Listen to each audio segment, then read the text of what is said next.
Welcome to the Superheroes Everyday Podcast. I'm Danny Horn. Thank you for joining us. On this podcast, we talk about pivotal moments in superhero movie history. Today, we are addressing the 2005 instruction manual for psychopaths, Batman Begins. Now, I know you've got a short attention span, we all do, so I'm using the Sid Field 3 act structure to break up the episode. This is Act 1 of Batman Begins, and then I will be releasing Act 2 and Act 3 later on in the week. And now I want to introduce my guest. Joining me today, my pal Trevor Bolliger. Hey, Trevor. Hey, Danny. Thanks for having me back. Oh, I'm so happy to see you again. Do you want to talk at all about Batman, about your relationship with Batman? I know that you are a Batman fan, and you have been a fan of Batman films. Yeah, when we first became friends, I think I labeled myself as a Batman fan, but then Has that changed? I've read more stories and seen better movies, and so it's still in there. I still You were a very young man at the time. Yeah, no, I've grown. Christopher Nolan has grown a little bit too. He's made better movies since this. Yeah. But yeah, no, I mean, I like this movie. I disliked it for different reasons back when it came out. I was 18. I remember seeing it at the drive-in theater. So I have a summer birthday, and I think we went for my birthday. But either way, there's nothing much else to do when you're 18 in Kansas City, Missouri, than go to the drive-in. And so now you're all grown up. Now you're a man. You have grown to man's estate, and now you can make different decisions about kind of how you feel about things. This is going to be very exciting. I can't wait to find out. Yeah, I'm just a man, not a Batman, just a man. Just a regular one.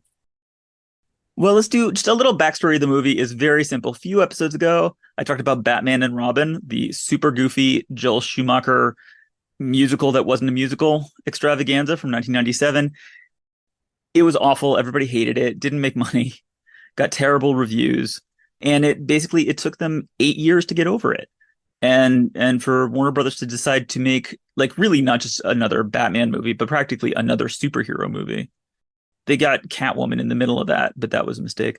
But meanwhile, over on the Marvel side, X-Men came out in 2000, Spider-Man in 2002, proved that you could actually make good superhero movies if you dialed down the goofiness and try to make it feel more like a movie.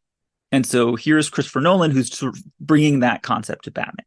Yeah, so Nolan had directed, his like independent film, but then Memento really put him on the map. Yeah. And so it's like a very grounded, very gritty, dark crime thriller.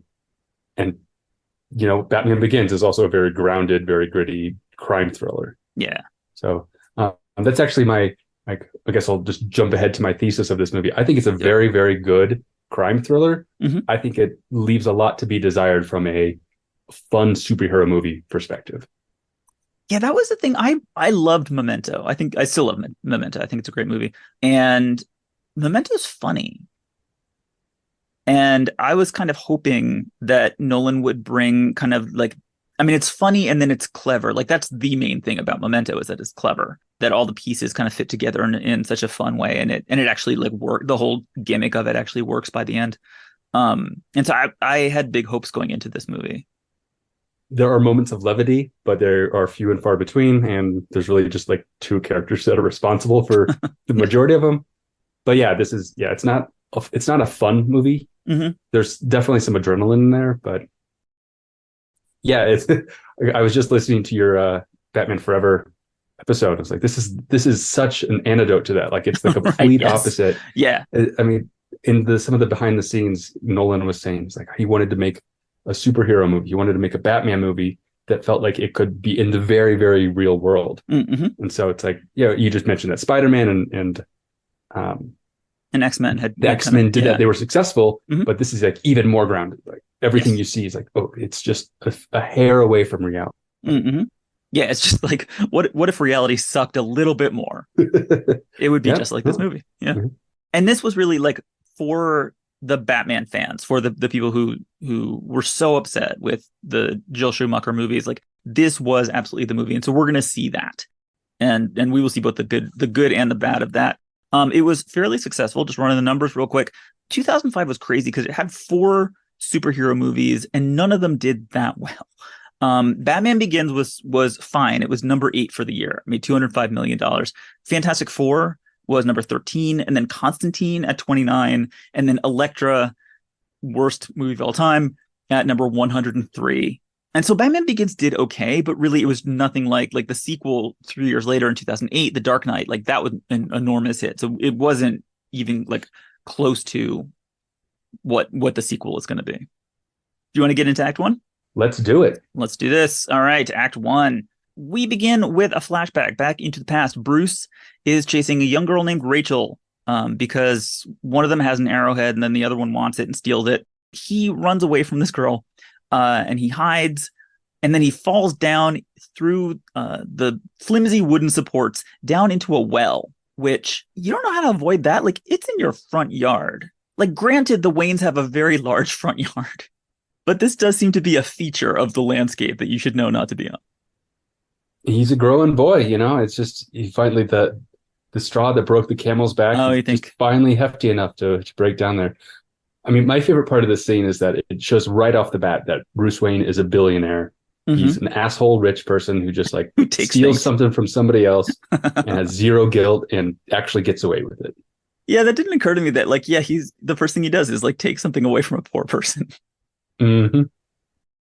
My issue, though, I have an issue with Wells and the Waynes, which is a well, as I understand Wells, a well doesn't connect to a cave. Like this big open space. Like that's the opposite of what you want out of a well. You want water to accumulate in the well. This is basic wellness. I mean, the Waynes made their money in medicine, I think, so not geophysics. I don't understand why I have to explain wells to the Waynes. I don't know what this thing is that they have built. Just it's a hole more than anything. Anyway, Bruce is at the bottom of it is the point, and he's all hurt. He's a small child. He's very sad. Rachel runs back to the house, which doesn't help. And then here come enormous cloud of bats, and the bats just kind of like explode all over him and freak him out. You build your house on top of Rivendell, this shit's just going to happen. Like that's how that works.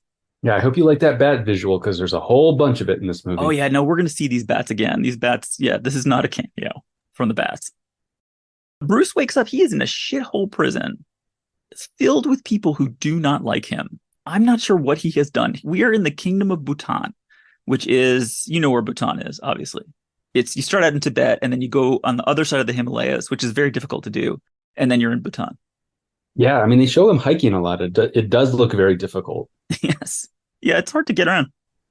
I'm going to disagree with you just a little bit because he does make a friend. There's one prisoner in there that, and so that's the first rule of building a character. So he makes a friend, and then he does shortly after make a joke. That is true. But then it's about 30 minutes until we hear another joke. And he's got to move the plot forward is the third step. You got to make a friend, make a joke, and then you got to make something happen. And other people make things happen, and what they make happen, I am not thrilled with. But he is online for breakfast. It's unclear exactly like what he's done in the jail to make everybody hate him, but he must have done something because he is not well liked. He makes a joke about missing breakfast, and then his plate gets knocked away. And this is actually a thing for me. I obsess over things like this. I don't think he eats anything for a really long time.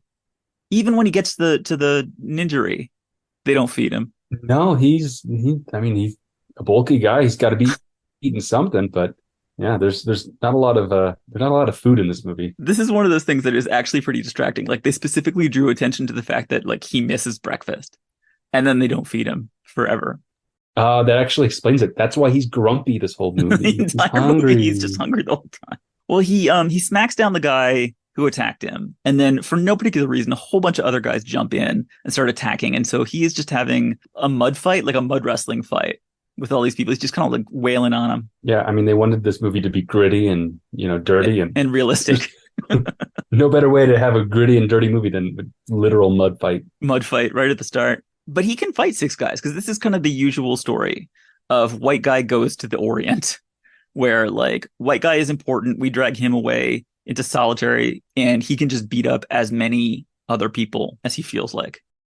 And they bring him to solitary, which is not solitary after all, because Liam Neeson is there. I mean, that's the last thing you want to see in your prison cell, right? Is Liam Neeson standing there all smug. He knows Bruce's name. That's the thing that surprises Bruce. But Liam says that the world is too small for Bruce Wayne to disappear. He says, my name is merely Ducard, but I'm speaking for Ras Al Ghul, which is a collection of syllables that will mean something to us at some point in this film. So he's doing a sales pitch. Somehow, magically, he knows everything that's in Bruce's heart, like what he's done and what he's trying to do and who he is and what his ambitions are. And he can just kind of like reach right inside there and start twisting strings around. He wants Bruce to come and join the League of Shadows, which seems like the kind of invitation that you should probably say no to. But he makes all these promises that like you can make yourself more than just a man, devote yourself to an ideal. If they can't stop you, you become something else entirely. And he says, which is? And Ducard says, legend, Mr. Wayne. Which just feels like Warner Brothers licensing department is at it again. That's basically what's happening here, is that the League of Shadows is just Warner Brothers merchandising. They need to go make Bruce do some legendary things because they got to move some product. We were talking about how Nolan wants to make this the most realistic superhero movie ever, but it's got this like very like cinematic with the capital C flourished language. Like nobody talks like this. This is not Rich Linklater writing the script. This is like Christopher Nolan, known like screenwriter and a man who really likes to have his way with words. Mm-hmm. And just banging out the cliches. It worked on me when I was 18. Yeah. So it turns out there's a rare blue flower that grows on the eastern slopes. He tells Bruce, you're going to get free. You got to go find one of these rare blue flowers. If you can carry it to the top of the mountain, then you might find what you're looking for. Now, unfortunately, the mountain is not super helpful in this particular stretch of geography. There's mountains all over. It's the fucking Himalayas. I don't know if you've watched the movie 14 Peaks, but there's at least 14 mountains there. There's a lot.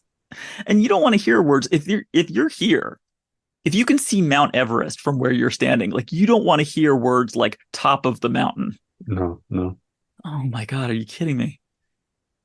So this does turn out to be kind of quite, he gets released somehow, just thrown out of a truck. And now he figures out somehow whatever mountain he's supposed to be on. He finds that rare blue flower. He picks one. Now it's even more rare. Thanks a lot, Bruce. Keeps climbing, and he somehow acquires a hat and gloves and a scarf. Did you clock that?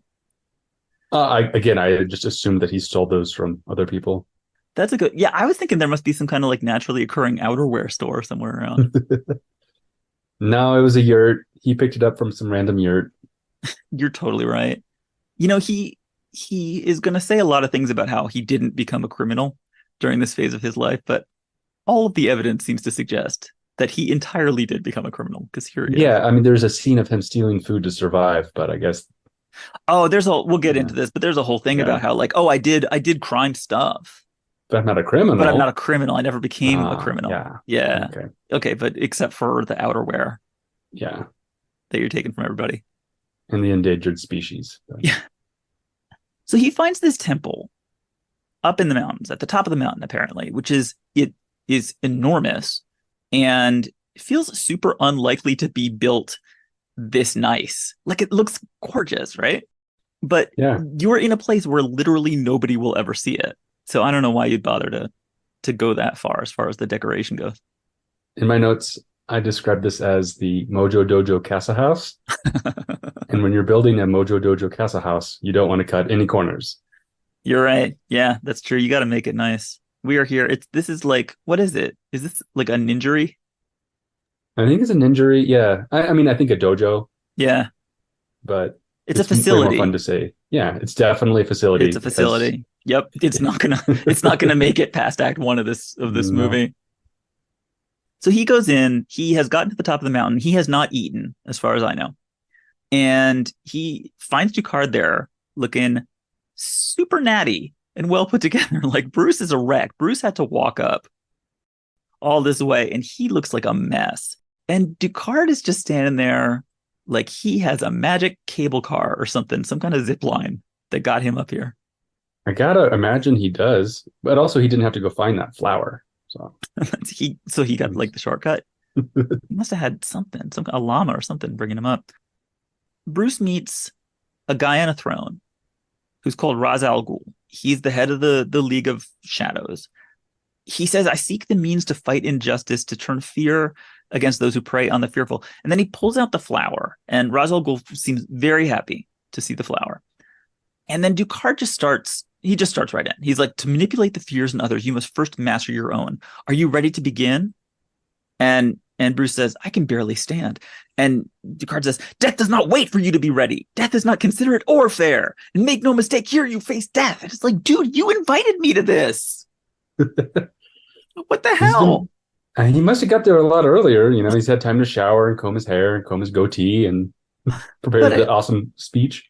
But I just showed up and now I'm in like this karate fist fight. If I was Bruce, I'd be like, you know what? I might have wanted like the other monastery next door, which has like pancakes and shit. Yeah, where's the one with the coffee house? Seriously. I do want to suggest against something, which is a drinking game where you take a sip every time they say the word fear. Oh, you die. Because that word is overused in this movie. It really is. Yeah, they talk about like the power of fear and the fear of power, and I don't know, justice is fear and vengeance is fear. All kinds of things turn out to be fear. Yeah, everything is fear. Fear is fear. Yeah, it really is. And now Ducard, and this keeps happening. Ducard he knocks Bruce down. He says, what do you fear? And it turns out to be bats. Still bats. That was years ago. I mean, this movie is just a long, like, therapy session for Bruce Wayne in the most destructive and expensive way possible. And 7 years from now, and terrible things are going to happen in that 7 years, like late in the film. Once again, it says, what is Bruce's fear? It's still bats. It's like, dude, you are being attacked right now by a ranting lunatic who forced you to climb a mountain to deliver a bouquet to a very judgmental customer. He's kicking you to death. He's criticizing you. Be afraid of that. If Bruce was more afraid of that, he wouldn't be in this stupid situation. Instead, he's afraid of bats. I don't get it. Yeah, no. But we get back to another flashback. Bruce is down there at the bottom of what is clearly not a well. Dad comes down on a wire like a trapeze artist. He says it's okay, which is a phrase that young Bruce is going to hear far too often. His dad is a doctor and decides like, oh, I'm just going to set his bone. I'm not going to take this kid to the hospital. This kid who just fell down a well and got attacked by bats. They don't have time to go to the hospital. They have to go to the opera. And so Alfred the butler is there. Michael Caine. Do you have thoughts on Michael Caine? I think he's one of the most delightful parts of this movie. Every time he shows up, he's going to tell a little joke. He's going to say something funny. Yeah, I think without him, this movie would not have been like as regarded, because you need an iota of levity. Yeah. Because at its core, there is an iota of hope to this movie. It is dark. We talk about fear a lot, but like at the end of the day, I think the message is that there's a little bit of hope, and yes, yeah. Like any one person can make a difference. And so the one person who does make a difference is Michael Caine. Yeah. You're right. I totally agree. Yeah, he is always there with kind of that lighter moment to kind of get you through to the next sequence, the next terrible sequence. Alfred says that this was quite a fall, and Thomas says, and why do we fall, Bruce? So we can learn to pick ourselves up. I maybe it's because I watched this when I was 18 years old, very like impressionable, but I still think about that quite often. I think it's very, to me at least, it's powerful, and it's like Yoda, do or do not. There is no try. It's just, that's the kind of mantra shit that's going to lodge itself into my brain, right? And I'm going to appreciate. Does this come up for you? Like if you're in a tough spot, you're in a bad situation? It's usually if I drop something, I'm like, I drop my phone, and then I, get mad at the universe. I just remind myself, it fell so I could pick it back up. Yeah. So we learn to pick our phones back up. Well, because next they're going to the opera by train. They're going on public transportation. They are all dressed up in tuxedos. Mm-hmm. Mom's got the pearls on, and then they go to the Bat Opera, which I was dragged to the opera a couple of times when I was a kid. It was nothing like that. They go to the opera, and there are these performers in bat costumes swinging around on wires, which is not what opera is like. This is a Cirque du Soleil salute to bats. And also, kudos to the parents for taking their son to that one when they know that he already has a crippling fear of bats. Well, Mom doesn't know. That's a thing. So Bruce gets scared, and Dad, there's this whole secrets and lies thing where Bruce is afraid of bats, and then Bruce's dad is afraid of telling Bruce's mom that Bruce is afraid of bats, trying to keep things from her. It doesn't really matter because she's not a real character because she has like no Zero lines of lines. dialogue Yeah. and yeah, nothing to do in this movie. Yep. So there's this, yeah, there's a whole complicated system of checks and balances in this family. The world of Gotham outside, they leave the opera house. It is extremely grimy. It is more grimy than I can even imagine. Like, and this is the opera. Even on the opera house, the opera house looks like shit. I mean, I think that's the stock footage that Fox News uses when they're talking about Portland or San San Francisco. Francisco, yeah. Along comes a mugger. Okay, and so here's my issue. The mugger is extremely precise about what he wants. He wants wallet, he wants jewelry, and he wants fast. Mm-hmm. And he doesn't really get any of those. Very slow. Thomas just acts like a fucking asshole. He like holds out his wallet and then drops it on the ground. Like a complete asshole. And the guy picks it up. He's like, it's fine. And Thomas is saying, like, it's fine in this really obnoxious way, and like makes the guy pick it up. And so he gets it. He's like, okay, just take it and go. And like, dad is trying to negotiate for some reason. Yeah, it's a weird scene where they try to like make the mugger not seem like Jack Nicholson from the original Batman who like was taking glee and murdering the Waynes. Right. Where like he wants it to seem like an accident from somebody who is down on their luck. Mm-hmm. I mean, I think the best thing I can say about this murder alley scene is that he just gets it out of the way quickly, and then we actually spend more time in Gordon's office than on the murder itself because That is true. This does happen fast. they even knew that like nobody wants to watch this. This is not a good scene. We need it, but just barely. Yeah. Everybody dies. Dad dies, mom dies. Dad, baffling to the end, is telling Bruce, like, it's good. Don't be afraid, which I don't understand. I'm not sure Christopher Nolan understands the concept of fear and how it works. And they talk about it nonstop in this movie. They say all these different things about fear, and as far as I can tell, none of them are true. Police station scene, for example. I am baffled by the police station scene, and I need a moment to get in there. I have notes as well. Bruce is in the station immediately post orphanizing.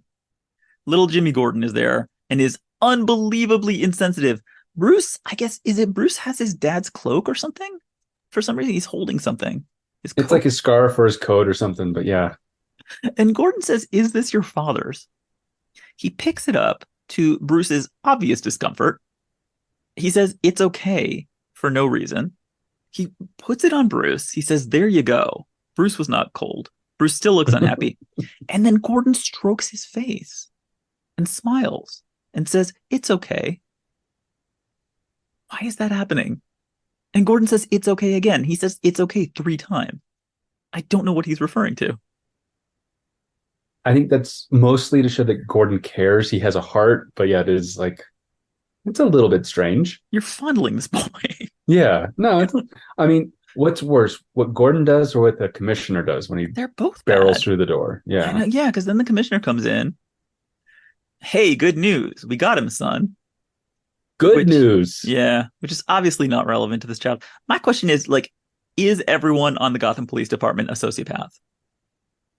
I mean, you could just remove police department from that sentence. In Gotham, I guess. Accurate. Yeah. Just how empathetic do you have to be in order to empathize with a cute little boy whose parents were just murdered? So back to training. Now we're back to the ninjery, where Ducard is training Bruce to, I don't know, become a ninja, to fight better or something. They're sword fighting is the thing that's happening. They're out on a frozen lake. And Ducard says, "You have learned to bury your guilt with anger. I will teach you to confront it and to face the truth." This is some kind of violent therapy protocol where you insult your client and then you sword fight them. I mean, just imagine if they all went to therapy. This would all have been over. But they had this idea. This is a super weird thing. They have this idea that psychological recovery and physical training are the same thing. That you can train your emotions and master them in the same way that you can train your body. And that is not metaphorical. You are literally doing both of those things at the same time. At least that is how they talk. That doesn't make a goddamn lick of sense. Yeah, it doesn't to me either. It feels to me like those are two separate things. I mean, this really just seems masochistic. This is just like you learn gymnastics and you become like an emotionally healthier person, which I don't think is the case. No.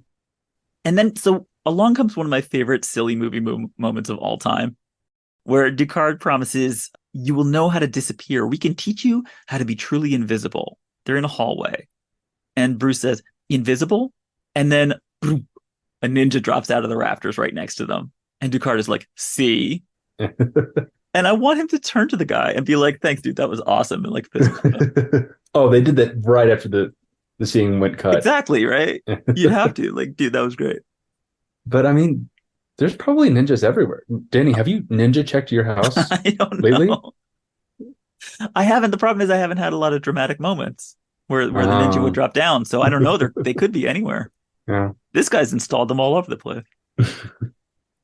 So there's a ridiculous magical ninja training montage where everybody does impossible things and they're sword fighting on a frozen lake.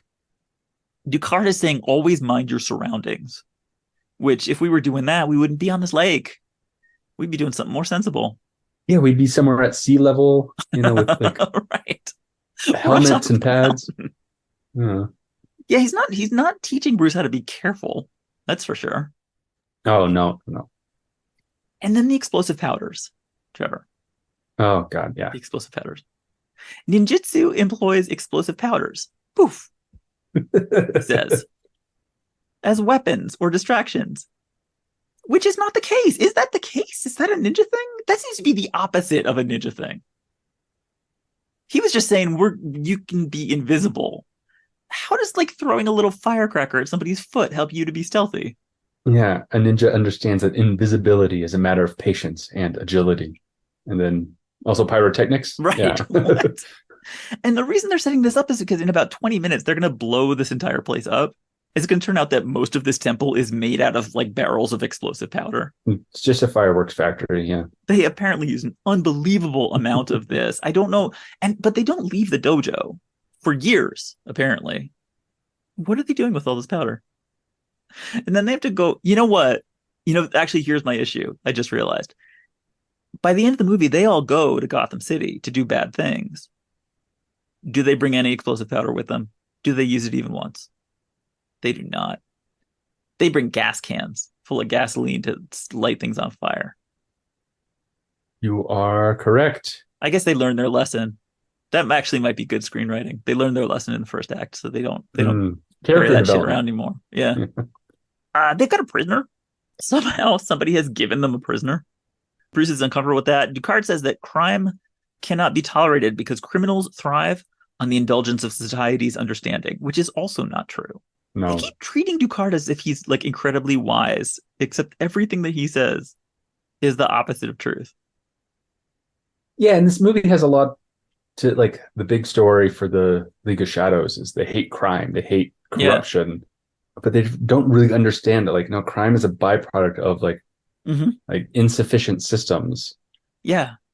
And so rather than just like fix those systems, it's just Kill, murder the victims of this. murder all. Well, but also even just like straight up, just if your theory is murder all criminals immediately. I mean, it's not justice. You're just murdering people. Yeah. No, it's cruelty. Yeah. At that point, it's about you. It's not really about the criminal. The one thing that Ducard says is right is in the middle of this sword fight, he tells Bruce that his parents' murder was his father's fault, which is absolutely the case. I'm like, ding, ding, ding. Okay, it's one thing that dude says that's correct. He says training is nothing and will is everything, which in that case, I don't know why we're doing so much training. And so then comes the sure footing moment, which is also hilarious to me that Bruce like finally like knocks the guy down and says yield. And like finally it's a moment for Bruce where the guy might shut up for like 2 seconds. And Ducard just like arches his eyebrow like the villain that he is. He says, "You haven't beaten me. You've sacrificed sure footing for a killing stroke."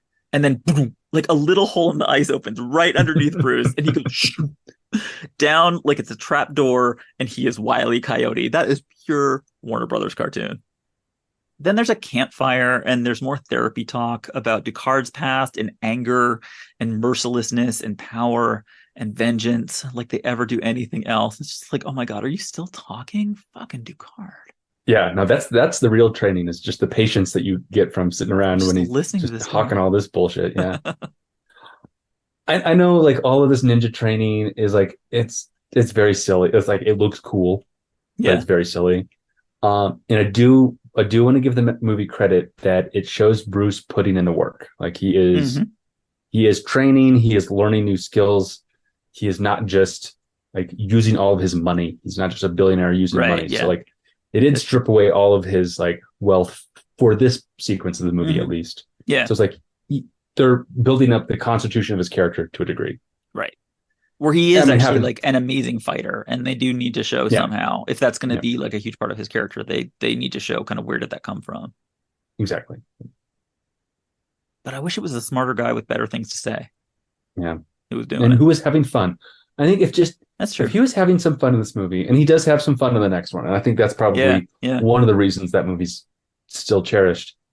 But yeah, just nobody is having an ounce of fun throughout all 2 hours and 15 minutes. He doesn't even have breakfast.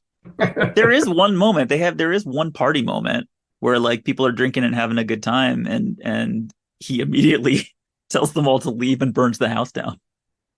We got a flashback at this point back to the trial. Bruce has come home from college. I think my biggest problem is that we all know that Christian Bale was a child in the 80s and Newsies. I can still watch him and I still say, hey, that's that kid from Newsies. Yeah. And so just his like swoopy bangs, like, oh, he's in college. He's got swoopy bangs, Swoopy but bangs. now he's very, very clearly a 30-year-old man. Yes, he is. Oh, and he has a gun. This is back when you could bring concealed weapons into courtrooms. I miss those days. So we meet grown-up Rachel, who is Katie Holmes, and they have this childhood relationship. They were friends, and I guess kind of grew up together. I guess they don't actually say like I guess Rachel was like the maid's daughter or something. So they got this childhood relationship. Now they've grown up. They clearly have a crush on each other because it's the guy and the woman in the movie. And so therefore obviously they are secretly in love with each other, but they don't say anything about it because Bruce does not have the will to act. The shooter, Chill, he's about to get released because while he was in prison, he learned things about this bad mob boss. He's going to testify. So we see the trial. The point of this scene is that like they're going to let Chill go because justice is corrupt and understanding people and giving them early release is evil, which I don't believe. Yeah, like this actor's on screen for about 30 seconds total. He expresses remorse and like, yeah, Yeah, he absolutely does. Yeah. you are a victim of a system and you were like you just needed money. Like I'm Yeah. not going to defend murder and muggings, but it's like Right. we're all like part of the system and like yeah, if you don't have money to buy food, you need to get money somehow. Yeah. So but it's yeah, I totally agree that like no, if Bruce had just like been a little bit wise enough to know that like oh actually like reform is good It's possible. and You're right. growth Yeah. is good. Yeah. He does appear to be completely sincere. Like we don't have any reason to think that he's not. And the way that he's acting, it seems like it. The judge asks, like, there's somebody from the family here. Is there anything that you want to say? And Bruce stands up and he seems really scared. Like he's very anxious about it. He really, because apparently he really does feel bad. But Bruce just walks out without saying anything, like a little coward. And then he's going to pull out his little gun and he's going to shoot Chill outside the courtroom. But somebody comes in and does it for him. They say, Carmine Falcone says hello, and shoots him in the gut and kills him, and then gets knocked down and I guess put in jail. Rachel drives Bruce home from the courthouse. Why they're not taking Dad's magical train, I don't know. But they're having a conversation about justice and revenge and how broken the system is. And Bruce is unhappy. And Rachel kind of swerves at whatever corner she's in. She just kind of like swerves and drives into the underground Yeah, like the the down in the subterranean darkness. Yeah. Gotham. Yeah. Down among the dead men. Things are worse than ever down here. She says, the guy is Falcone. That's the bad mob boss. He floods our streets with crime and drugs, destroying people's lives, destroying the whole city. And she drives up to Falcone's restaurant. And she says, like, everybody knows where he is. It's just that everyone is too corrupt to touch him. Now, this does seem to confirm Bruce's point that the system is broken. That's what he was just saying. I'm not sure what she's trying to prove here. She's saying there's no justice. We might as well go for revenge. Yeah, I think her like moral perspective is that the system can work if we all sing Kumbaya and believe in it, Yeah. which is completely unrealistic in this. In the world that she's in. Yeah. Yeah. And then he pulls out a gun, which he points in her direction. He just like kind of puts it down on his this is actors. Actors and guns. They always point it at the person that they're talking to. And so Mm-hmm. if I'm her, I would be saying, like, okay, I'm gonna need you to point that in a different direction right now. What she does, she slaps him in the face and says, your Twice. father twice, and says your father would be ashamed of you. I'm like, okay, you want to de-escalate that situation? I don't have a lot of conversations with armed people, but I feel like the people in this movie need to take a class or something because they are terrible at it. He gets mad and he gets out of the car here in the underbelly of nowhere, and she just lets him do that. And then he walks to the docks, I guess. It's a very strange like 15 seconds because There's a weird edit. they need to get rid of the gun, so it Yeah, shows him like in the middle of the day throwing the gun away, and then crying. I don't know. Either way, he doesn't have the gun anymore. But Yeah. it's completely irrelevant. Like he could have just brought the gun in there.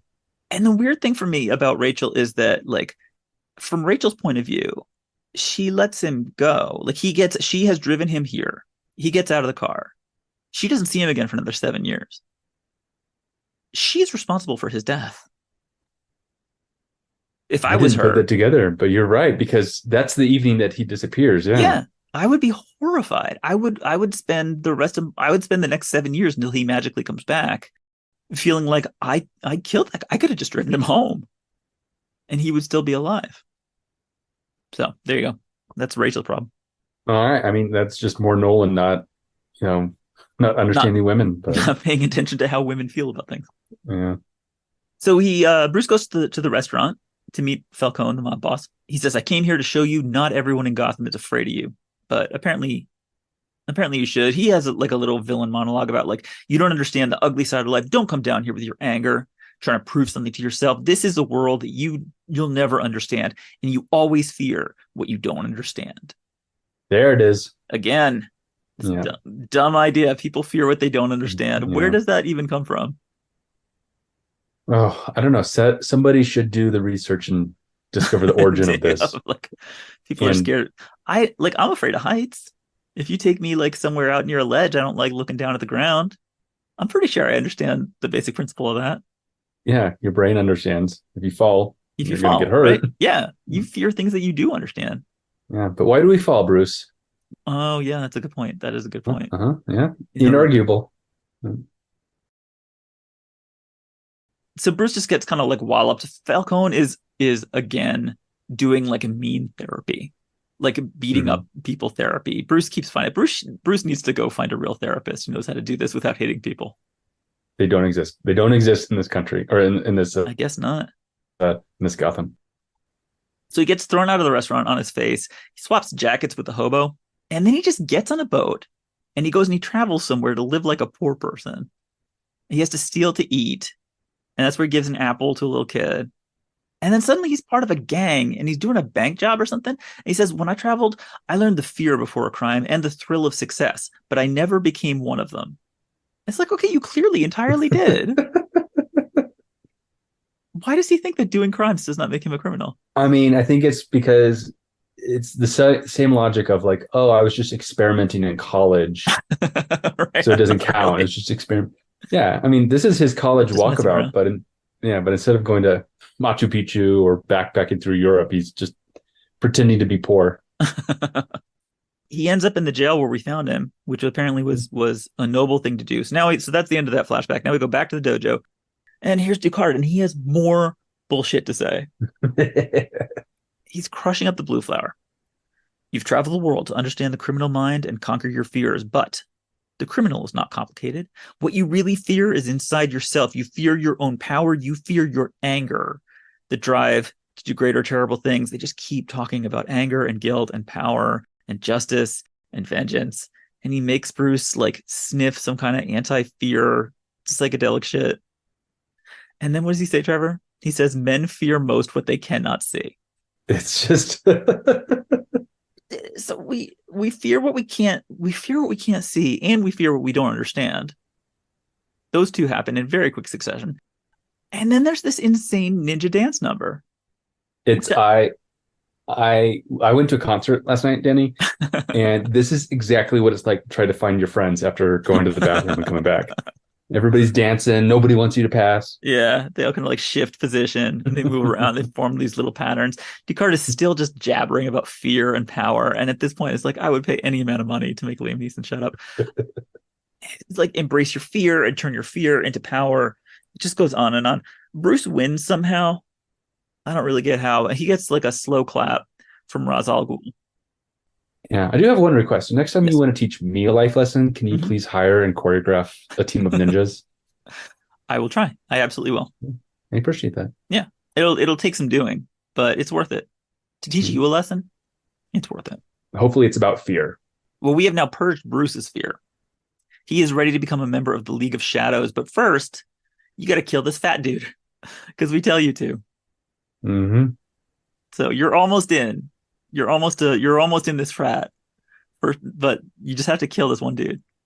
I also like that they're gonna make Bruce like the leader of all of these men. You're gonna Yeah. be the leader. Like, dude, you showed up last. Like, you are the last to show up.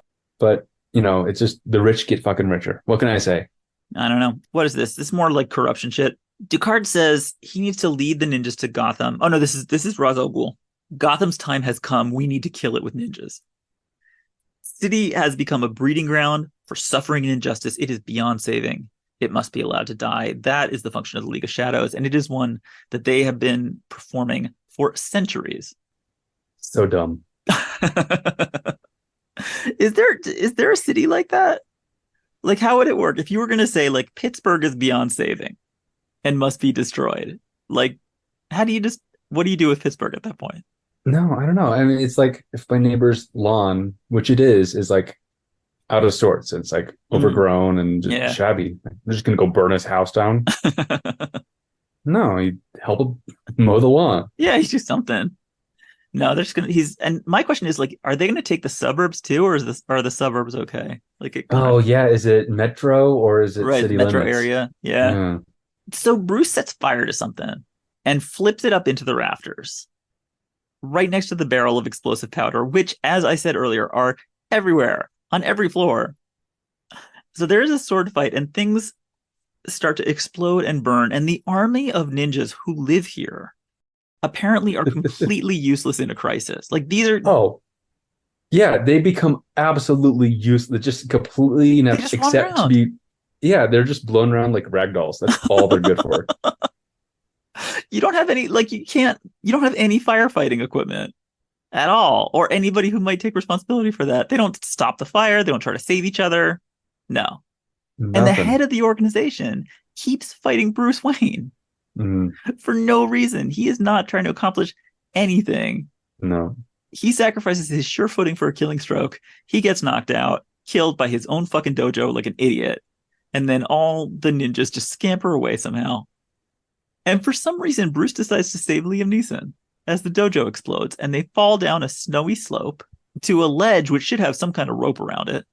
So he does this one-handed catch, which I always love, where Bruce just picks up an entire human being with one hand Mm-hmm. and drags him up dead weight, drags him up on back onto the ground, and then leaves him somewhere where he can get help. And then Bruce goes back to the city and has learned I have no idea what. Imagine spending 7 years learning how to become one of these guys. And then the second that there's any kind of problem, they just run around like idiots. So Bruce Wayne has finally graduated from exploding ninja day camp. Now he is a recognized expert in embracing the power of fear and the fear of power and turning his anger into the vengeance of justice. I wish we could say that we were done listening to bullshit like that, but Batman Begins is just getting started. So that is the end of Act 1 of Batman Begins. I will be releasing Act 2 later this week. Stay tuned for that. Thank you, Trevor. Thank you very much. I'm going to take a quick break and check my house for ninjas because you never know where they're hiding. Oh, no, that's a really good idea. Yeah, let's both do that. Cool. I'll meet you back here for Act 2 of Batman Begins on the Superheroes Everyday podcast. Thanks for listening.